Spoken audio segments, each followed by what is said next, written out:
Welcome to Genesis Center for Spiritual Living. Almost said Genesis Global. Genesis Center for Spiritual Living. Please stand and sing our opening song, All Is Well.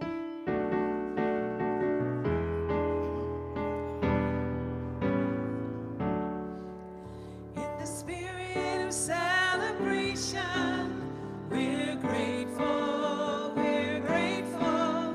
In the brilliance of life's perfection, we're grateful, we're grateful for the blessings already given. In the goodness of God, we're living in the finished kingdom of heaven, and all is well.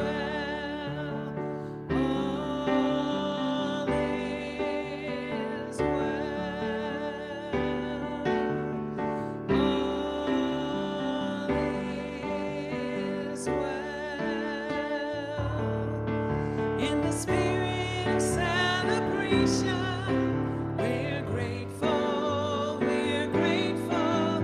In the brilliance of life's perfection, we're grateful, we're grateful for the blessings already given. In the goodness of God, we're living in the finished kingdom of heaven, and all is well. All is well.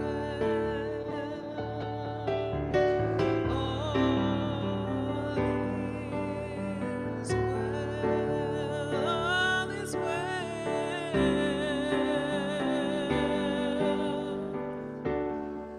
All is well. All is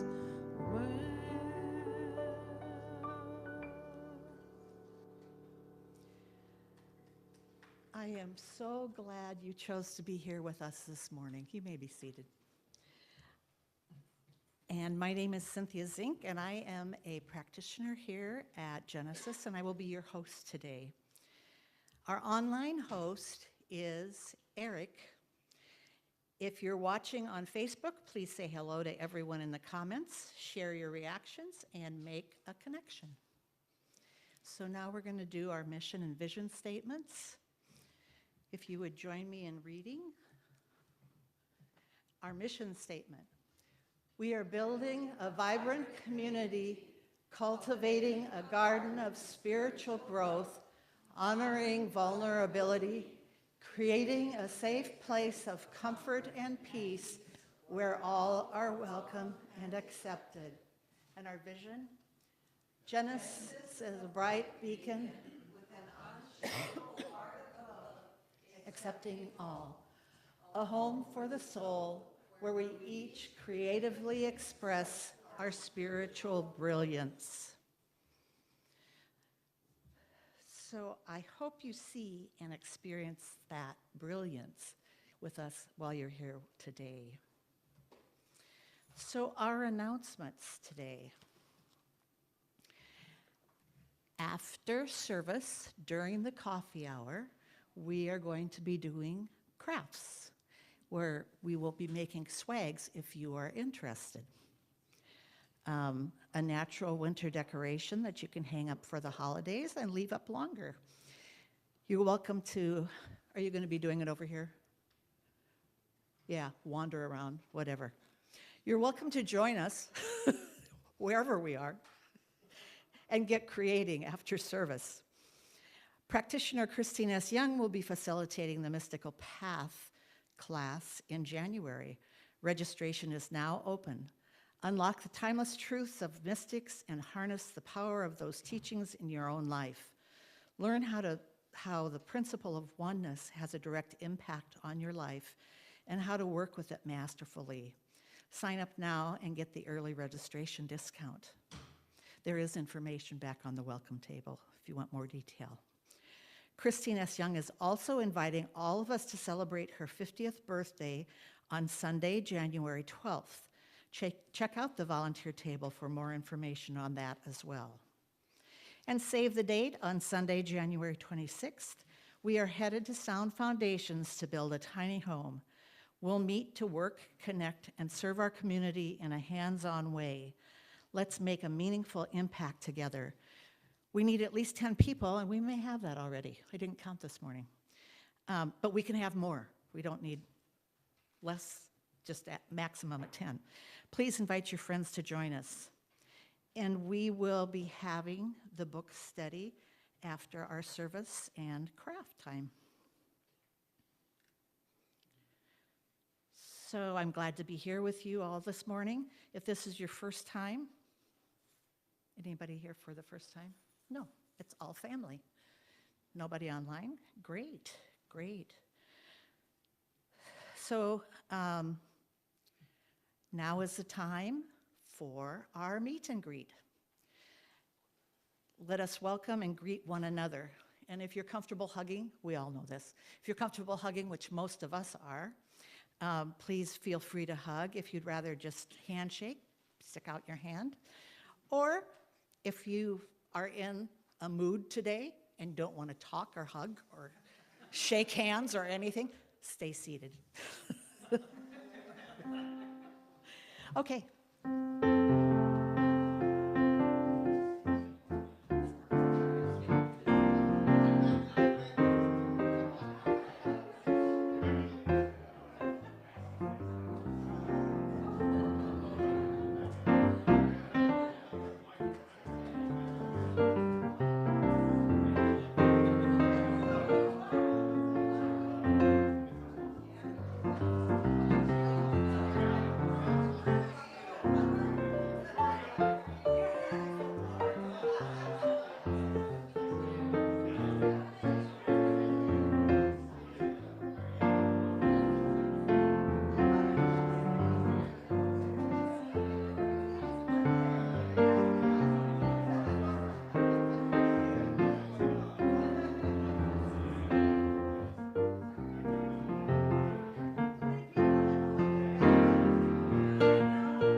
So now I'd like to thank all those who are in service this morning.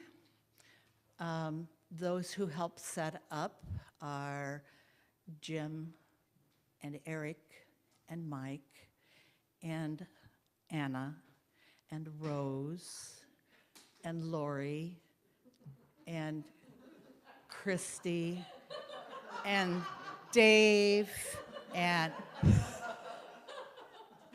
it's kind of this side, it's kind of the back row. Thank you guys for helping with that. And I was out driving around because I left something at home that I needed. Um, We're grateful to everybody that does help us on Sunday mornings. We could not pull it all together without you. So if any of you would like to be a part of the Genesis service team, please connect with me, because Gideon's not here, after the service, and you can check in and see what you can do to be of service. Okay, so it is now time to kind of center ourselves. And with the song, Breathe and Turn Within, you may remain seated.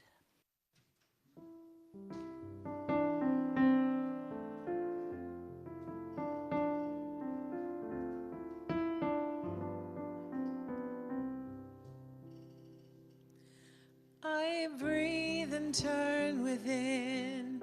I breathe and turn within. I open up my heart and feel God's presence. I breathe and turn within. I breathe and turn within. I open up my heart and feel God's love. I breathe and turn within. I breathe and turn within. I open up my heart and feel God's presence. I breathe and turn within. I breathe and turn within. I open up my heart and feel God's love. I pray and turn within. I pray and turn within. I open up my heart and feel God's presence. I pray and turn within. I pray and turn within. I open up my heart and feel God's love. I sing and turn within. I sing and turn within. I open up my heart and feel God's presence. I sing and turn within. I sing and turn within. I open up my heart and feel God's love. My heart and feel God's love. I open up my heart and feel God's love.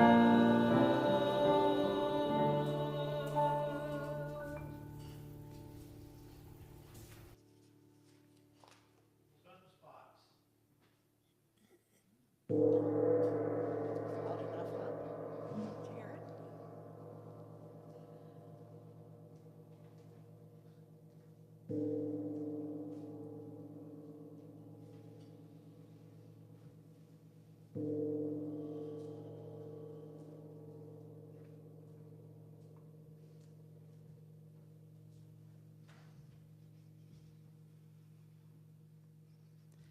So as you let the vibration of the gong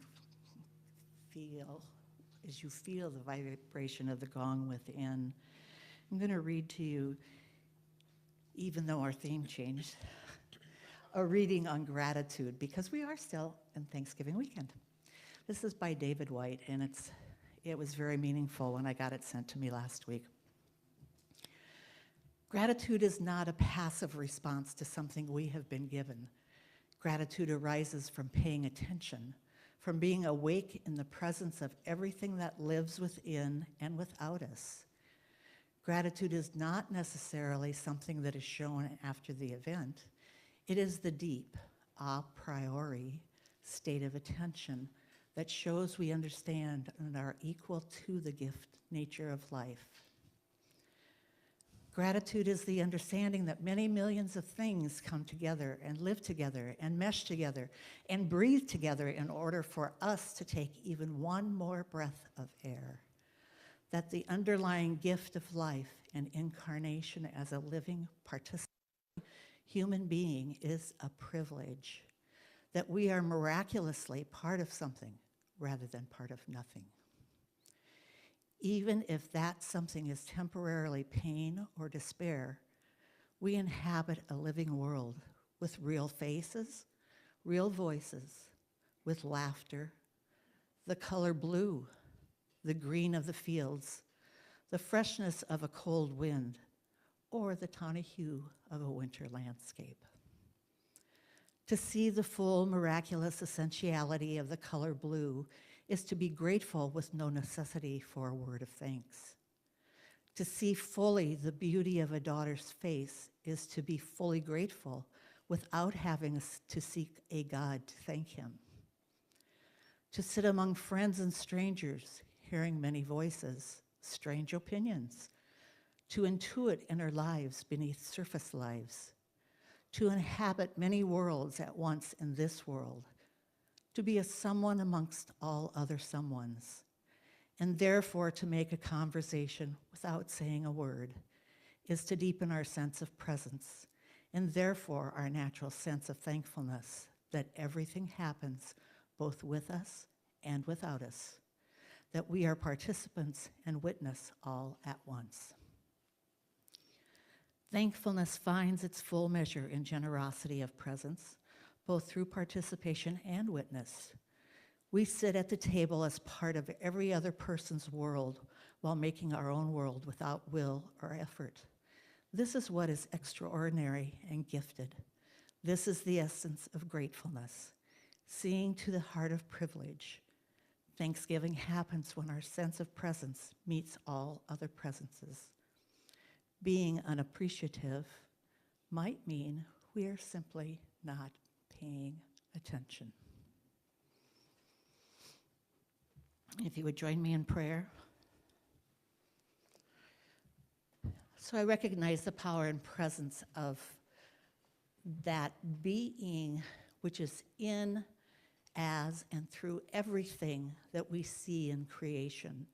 It is in, as, and through everything that we don't see in creation. It is there within us, and it is all around us.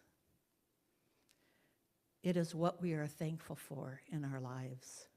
That being that is in the grandeur of the mountains, that is in the power of the ocean, that is in the strength of the lion, and in the productivity of an ant. It is in everything that we see. It is in all of creation, because creation is all part of the divine. And as I know that I am one with the divine, and the divine is one with me, I know that same truth for each of you, that you are settled into that oneness with the divine, knowing that you also have all the attributes, that love and joy and peace, the balance and order, the abundance of life is all ours. All we need to do is receive it. And I'm grateful for all this. I'm grateful for the teaching. I'm grateful for all of the people here in Genesis. Genesis is my family here in the Seattle area. And I'm grateful for all of the people listening today, whether it is during live presentation or if they're listening later in the week. I'm grateful for life. And I release these words now into the power and the action of the law, knowing that the law has already said yes. All I have to do is receive. And I know that all is well and that all is good. And so it is. Amen. And now, Becca Palm.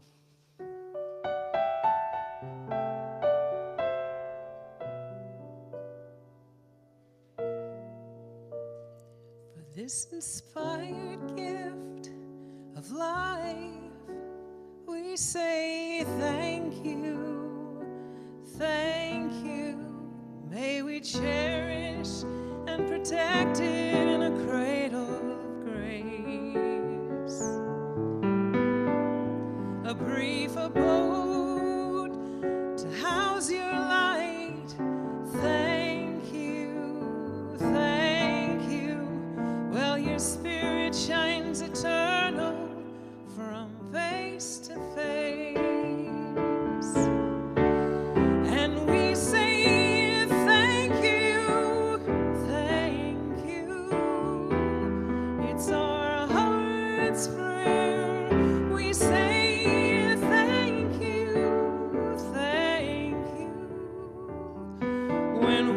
start there, peace grows, love flows, and grace knows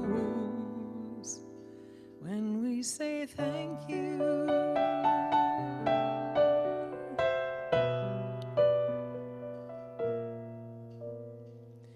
As the seed blossoms from our soul, we say thank you, thank you. Let us live in gratitude, both while it rains and shines. Made in your image, we are whole. Thank you, we are whole. Let us see in one another your perfect design. And we say thank you, thank you. It's our heart's prayer. We say thank you, thank you. When we start there, peace grows, grace flows, and love knows when we say thank you. Oh, thank you. I'm wondering if you might be my choir today, just so I can have something to sing over. I know you guys are good, so how about this? Here's how it goes. Thank you. Oh, thank you. Oh, thank you. Oh, thank you. Oh, and a couple of you ladies want to go up to thank you. Oh, thank you. Oh, thank you. Oh, thank you. Okay, there's a few guys. Want to do this? Thank you. Oh, thank you. Oh, that's it. Thank you. Oh, that's it. Thank you. Thank you, thank you, thank you. For all the little things you do. Oh, thank you for loving me the way you do. Thank you. Oh, thank you for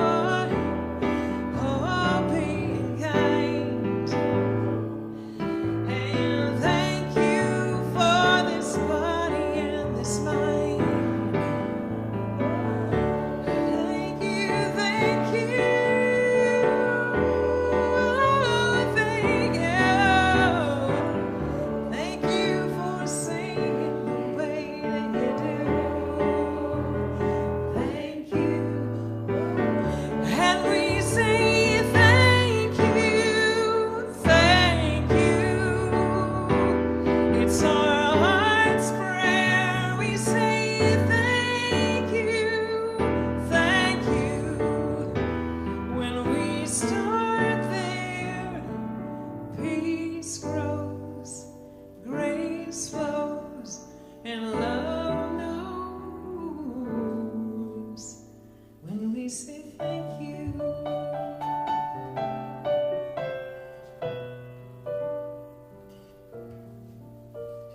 Thank you.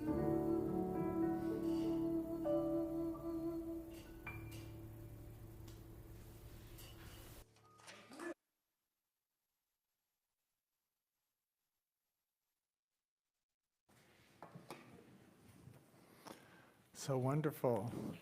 Thank you, Becca.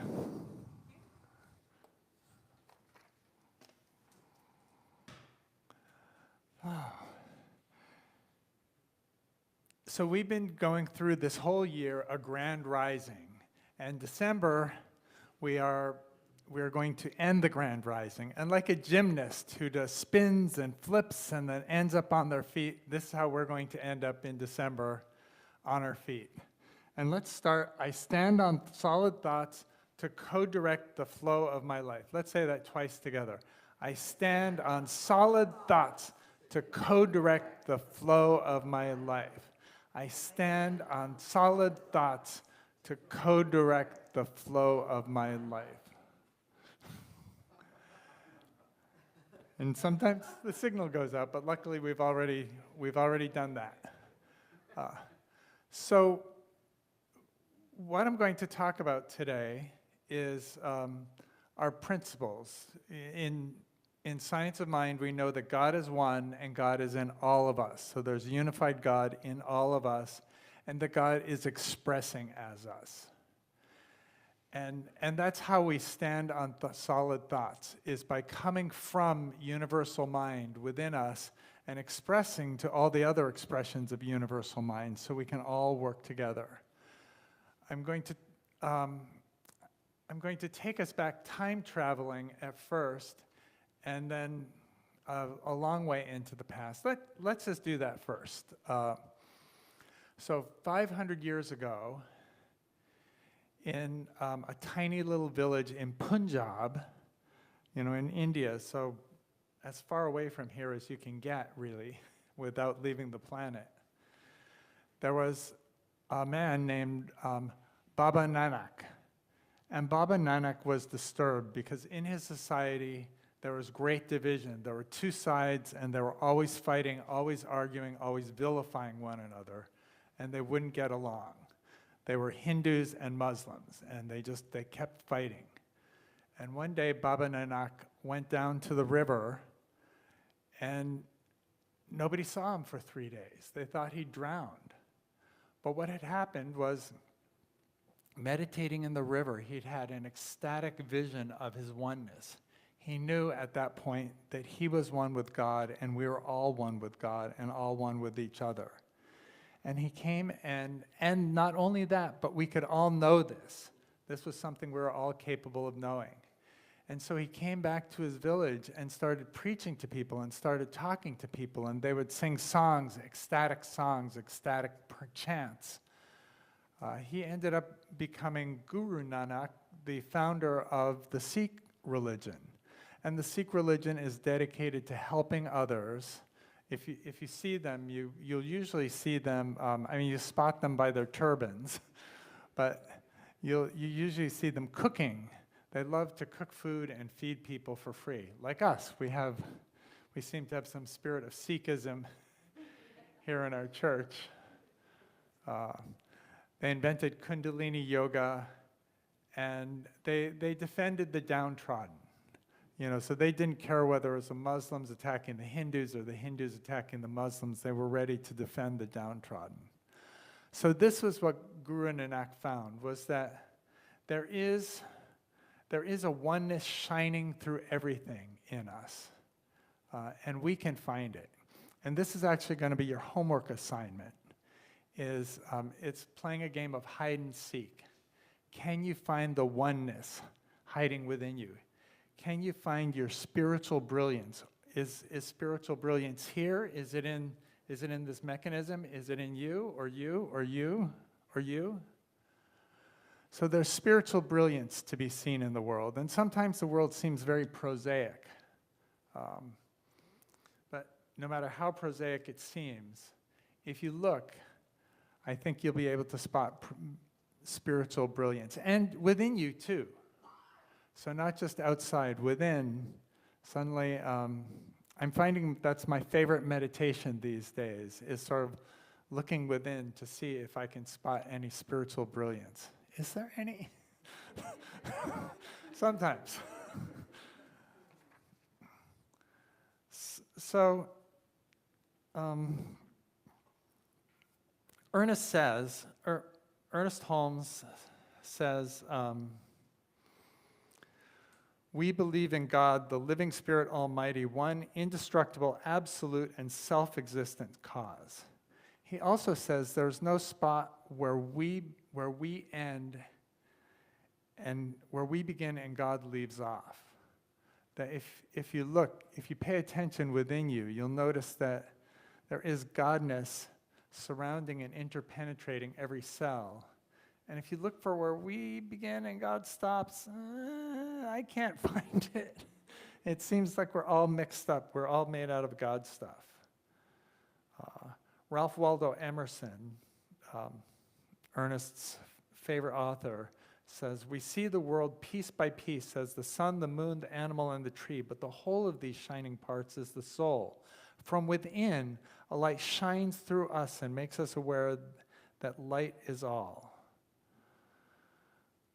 So we know that God is one, and we know that God incarnates as all of us, all people. There's a nature within us that is eternal and forever expanding, that the kingdom of heaven is within us and available to us to the degree we become available to us. The kingdom of heaven is within us, and it's available to us to the degree that we become aware of it. So the ultimate goal of life is freedom from discord, and we know everybody attains this. And then Ernest talks about that we can all be revealers of truth, living in close contact with this divinity. Through meditation, through music and chanting, and through a contemplation of the divine in the world, in us, anywhere you can find it. Hence the hide and seek. So this time of year is Christmas time. And there's a movie you can watch on Netflix called The Man Who Invented Christmas. You don't need to watch it because I'm going to spoil it. I'm going to tell you what happens. I think it's spoiled anyway, because at the beginning, Christmas is sort of this crappy thing, and at the end, it's wonderful like it is now. So Charles Dickens was born in 1812 in England. And around that time, Christmas was not the holiday we see today. It was something some people would go to midnight mass or to late Christmas Eve and Christmas church services to celebrate. And some wealthy people would invite their friends over for parties. And what a lot of people would do is they would get drunk and carouse and then go over to someone's house and demand that they feed them and give them drink. In fact, I was an example of this. I demonstrated this when I was in college. One of my jobs was to be a singing waiter. And there's a particular song, "We Wish You a Merry Christmas." And one of the verses says, "We all want some figgy pudding, we all want some figgy pudding, we all want some figgy pudding, so bring it right here."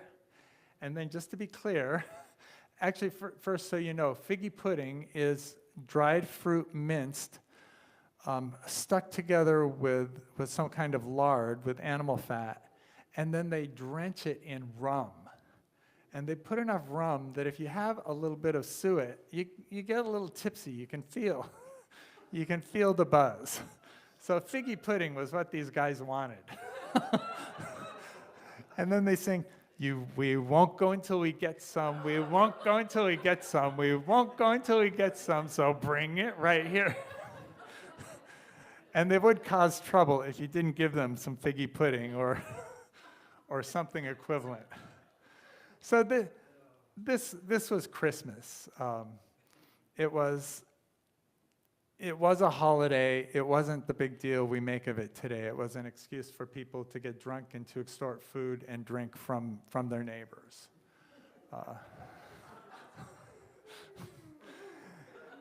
And Dickens had a different vision of this. So in 1812, he was born. And in 1824, he was 12 years old and living in London with his family. And something happened because his father had a problem. His father was a compulsive spender and could never live within his means. And one day, Dad ended up in the debtor's prison. And the family not only didn't have Dad, they had to pay money to the debtor's prison to get him out. So no income from Dad, and all part of their income is going there. Charles, 12-year-old Charles, went out of his nice school, and I should say he was a voracious reader as a child. He found himself pretty sickly, and so he didn't play running around in the old castles in the neighborhood like his brothers. he'd sit at home and read books. And he was lucky. His dad had a lot of books. He probably spent too much on them. But Charles enjoyed them at that point. But for his job at age 12, he moved from going to school and reading books to working in Warren's blacking factory. And blacking was a substance, black, foul-smelling substance that they manufactured and packaged that used for cleaning the inside of chimneys. And so it was pretty volatile chemicals that they used to get all the soot and stuff off the chimney so the house wouldn't catch on fire. He worked there, Charles worked there for 6 months, and he hated it. He was always hungry. The other kids were always abusing him because most of them had been working there since even younger than 12, and they thought he was a little bit snooty. You know, oh, you can read, ugh. Fancy that. But 6 months later, there was an inheritance that paid off Father's debt. So Father came home, got back to his middle-class jobs, and Charles got to go to school again. When he was 15, Father kept spending. But this time when Charles had to get a job, he got a better job. He got a job as an office boy. And as an office boy, he actually managed to write and to find out about things. And he became, when he wasn't in the office, he was a freelance writer, and he would report on what was happening in the law courts so that he could see how all classes of people coming before the law. He saw some real villains who got properly locked away to keep us safe from them. And he got to see some rich people exploiting the courts to extract money unfairly from their poor tenants. So he got to see the law courts being used for justice and safety and goodness. And he got to see the law courts used as a cudgel against people who had no power by people who had power. And he began to write about this as a journalist.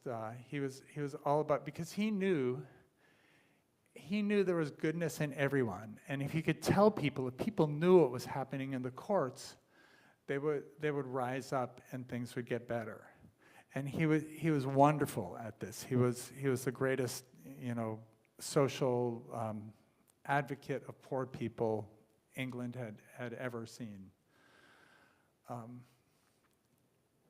He ended up writing his first bestseller at the age of 24, The Pickwick Papers. And he was helped in this by two developments. One is the development of literacy among people. When he was born, there was about 30% literacy rate among women and 50% among men. By the time Pickwick Papers came out, it was 40% women, 60% men. And it wasn't long before both women and men, 80% of them could read and write. And so this meant that they could read his bestsellers. But when would they have the opportunity with those long work days? Well, they invented the steam engine. And so the steam engine meant people could live farther away from work. They didn't have to walk to work anymore. They had to get on the train. And so while they were on the train, what do you do when it's chugging along? You read the latest Charles Dickens serialized in a periodical. And it's interesting because most writers write something down and then edit. Charles Dickens did not. His characters would come and speak to him and tell him about their adventures, and he would argue with them, and then they'd figure out what really happened.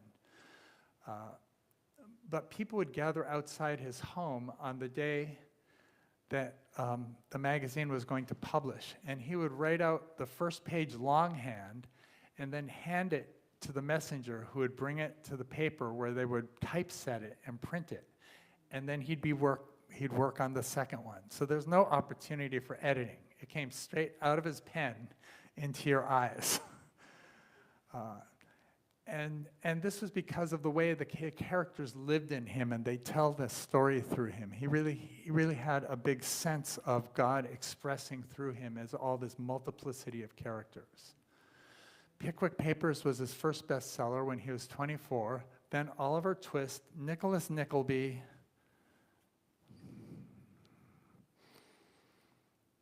the Old Curiosity Shop. So he had 4 huge hits in a row. And he was married and had lots of kids and a big house that he was making even grander. And then he wrote Barnaby Rudge and Martin Chuzzlewit, ones you probably haven't heard much about. They were flops.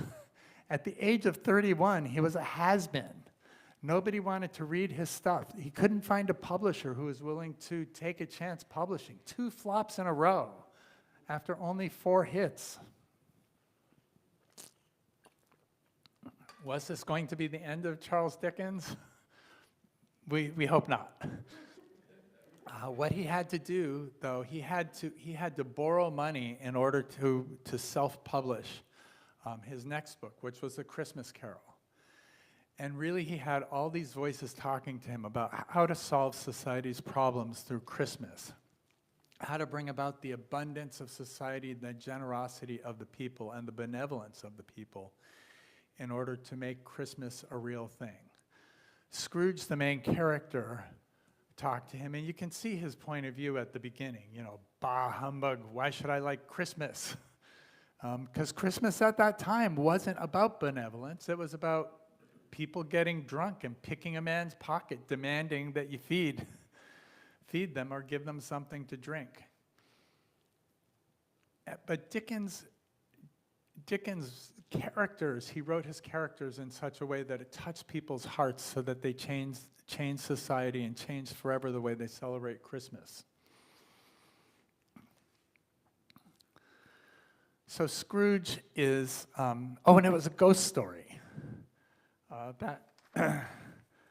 That's an important aspect too. Ghost stories were very important in this time.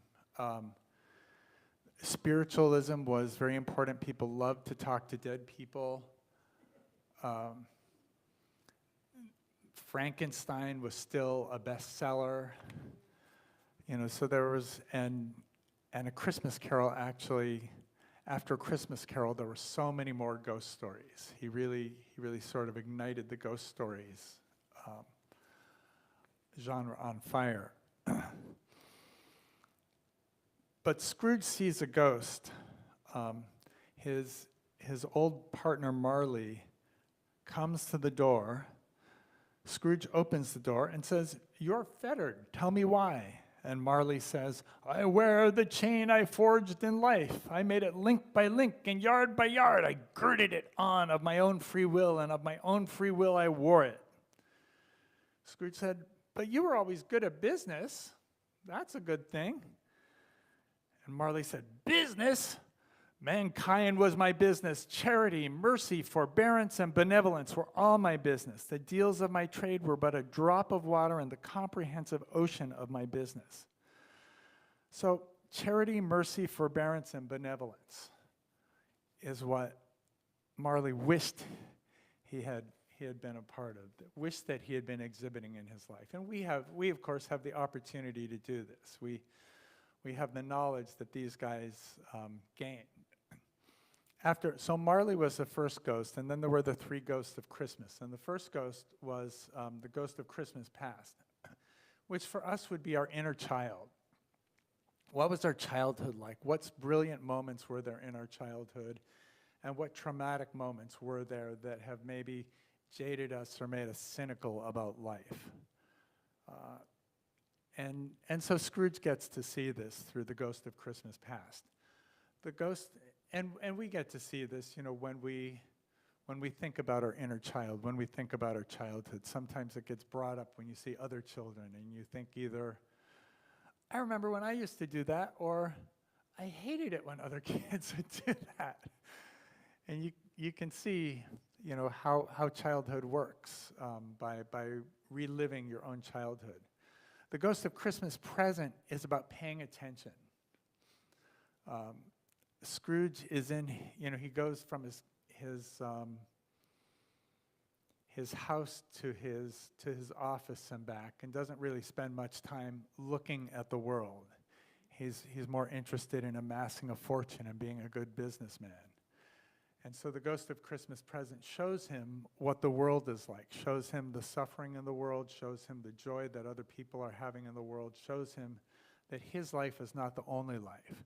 There are positive role models, there are negative role models, there are places you can help. And the Ghost of Christmas Future shows, what is going to be the result if you keep on going this way. And Scrooge was not happy with his result, but he ends up repenting, and he famously says, I will honor Christmas in my heart and try to keep it all the year. Will live in the past, the present, and the future. The spirits of all three shall strive within me. I will not shut out the lessons they teach. So Dickens doubled down in reforming society in the Christmas Carol.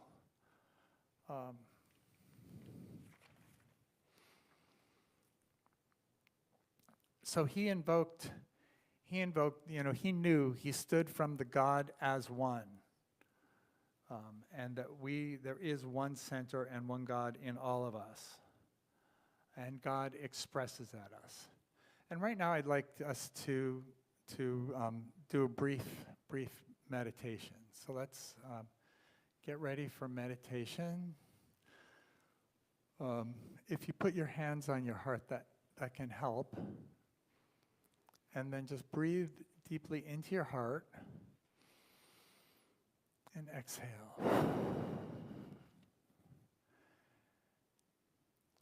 And now welcome in your heart, feel in your heart a feeling of gratitude. Gratitude for a pet, a loved one, really anything you're grateful for. You can feel, so I want the feeling of gratitude coming into your heart. And notice how it not only fills your heart, it overflows and spreads throughout your whole body. And then notice it goes beyond your body and spreads out from you, and it fills the room, connecting with the love, the gratitude, the ease flowing from everyone else's heart. And now we're connecting to everybody who's watching this now and in the future, and anyone who didn't make it to this sermon. We're now connected to them because we are all one, eternally one, connected together.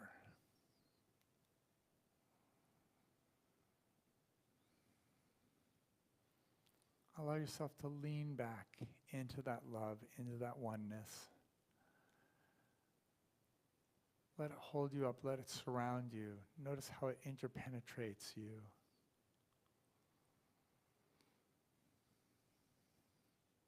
How there's no difference between us and that love, that oneness.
And if you notice your mind drifting, you can bring it gently back to that awareness of presence, of oneness, of gratitude,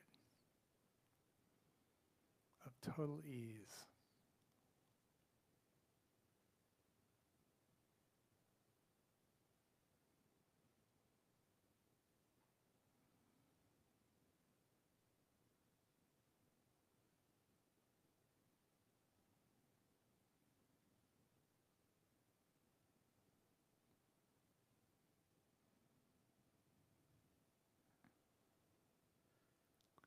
And now take another deep breath.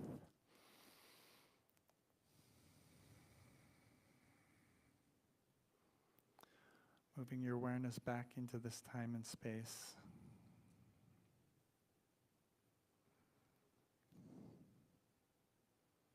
And whenever you're ready, you can open your eyes.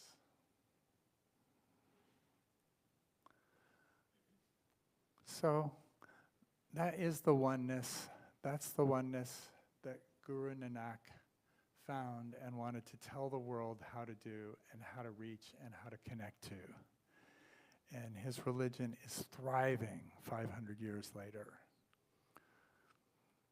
This is the oneness that led Charles Dickens to devote his life to bettering society, to getting people to connect to the goodness, to the benevolence within them, to step away from the cynicism and move into abundance and joy. This is the spiritual brilliance which is within us all. And so so these were solid thoughts. Guru Nanak had a solid thought to connect everybody to oneness. Charles Dickens had lots of thoughts, but the ones we get to benefit from now is the one to make Christmas into a joyous holiday of sharing for all and sharing with all and really seeing the human race through eyes of generosity and abundance. Let's say this together 3 times. I stand on solid thoughts to co-direct the flow of my life. I stand on solid thoughts to co-direct the flow of my life. I stand on solid thoughts to co-direct the flow of my life. And while we're standing on solid thoughts, co-directing the flow of our lives, we can play hide and seek with that spiritual brilliance that is within us, within all of us, really within everything. You know, even the fluorescent lights, there's spiritual brilliance that was used to create that, to engineer that, to manufacture that, and to put that in place so that we can see.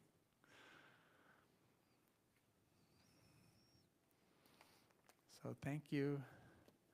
Thank you, Charles Dickens. Another place I see spiritual brilliance, sometimes I look at, when I'm driving down the street, I thank the people, bless the people, thank the people who built the highways, who built the roads. As we can thank Charles Dickens for so much of the, free public schools and charities and watching out for the least of us. So now it's time. We'll find there's a best day ever card. I particularly enjoyed picking. We had lots of choices for our card. When I was first talking with the spiritual leader of the whole Centers for Spiritual Living about becoming an affiliating minister here, she said, "It is the best day ever." And I thought, what? And she said, "It's the best day ever." And I thought, it really is. And of course, every day can be the best day ever. When you find your spiritual brilliance, you're living outside of time in the best day ever. And this is a state, where we can find every day is the best day ever, because we're not necessarily comparing it to other days. We're comparing it to nothing can be better than being ourselves and expressing oneness in this world. So on the other side, this is a way we collect it isn't how we collect our pledges, it's how you write down your pledges. And this is so the board of directors can know what the budget can be, can know how much money we have to spend. When we put down our pledge of an amount that you feel happy and joyful about donating to the church, you can do it on the card, you can do it online. This is the time of the year that we assemble the pledges so that we have a budget for next year. And I know that you guys are abundant and generous. We are all that. And then there's the prayer cards too. The prayer demonstration is any kind of incident where you've noticed that prayer is making a positive difference in the world, in your life or in the world, write it down here. This is the power of prayer increases the more you acknowledge it. And your ability to manifest and demonstrate. And then, of course, you can pray for anyone or anything. You can pray for situations in the world. You can pray for yourself. You can be a prayer of gratitude.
Coming from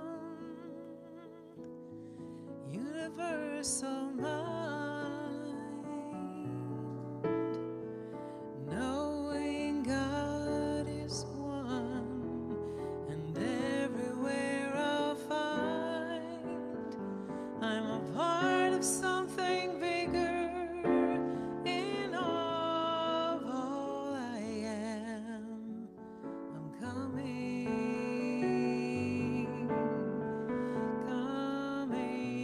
from universal mind.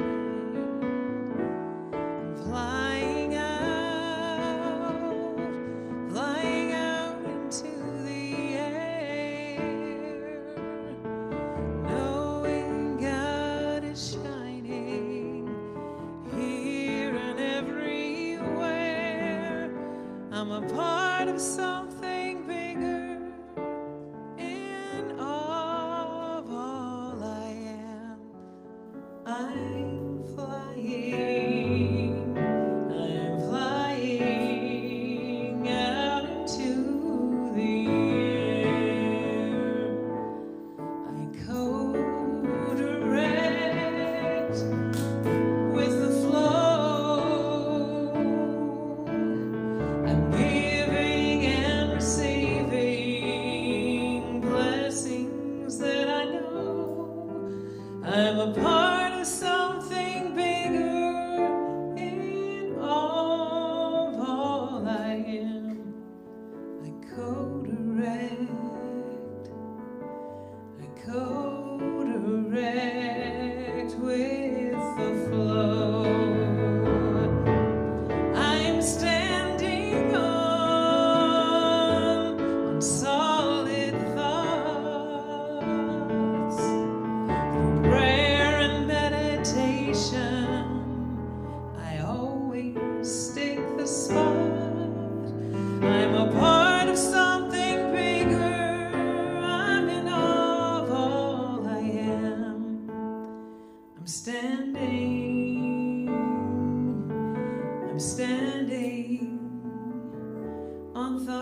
Thank you, Becca.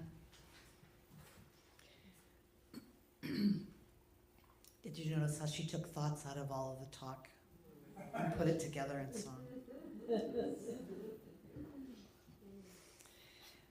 So Genesis is a community dedicated to love, inspiring harmony, and creating connections to empower spiritual growth. And we love that you are here to share in that with us. This is an invitation to participate in circulation, to connect with abundance and generosity in your lives. Your participation makes all this possible, and we truly appreciate your support. So if you haven't already, take a moment to fill out your financial gift. And excuse me. If you are on Facebook, please visit our website at genesiscsl.org, or you can text your tithes to 206-800-7595.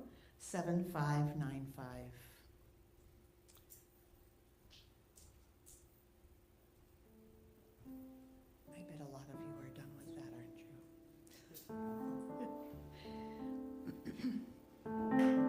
So if you would take your prayer cards and your offering and hold it next to your heart as we say our offering blessing together.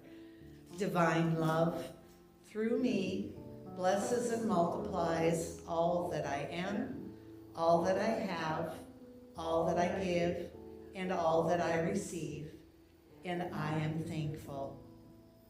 And so Dave will now collect our offering and your prayer cards and your tithe card if you have filled that out today. And while we do that, let's sing, God is my source.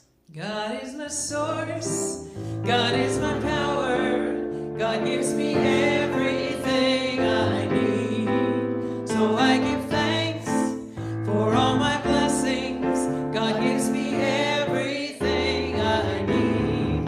God is my source, God is my power, God gives me everything I need. So I give thanks for all my blessings, God gives me everything I need. God gives me everything I need.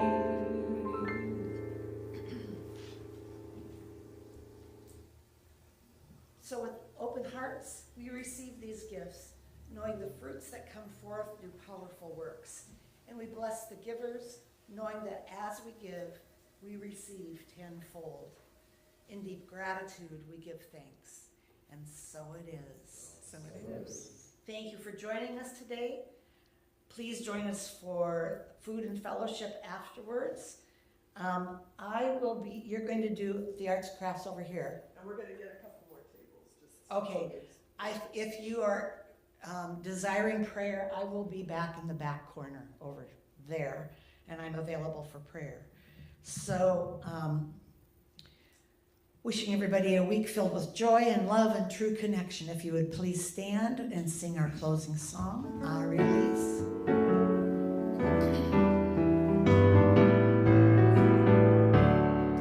I release and I let go.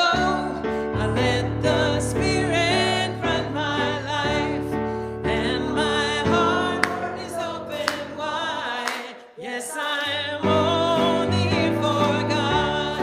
No more struggle, no more strife. With my faith I see the light. I am free in the Spirit. Yes, I'm only here for God. I am free in the Spirit. Yes, I'm only here for God.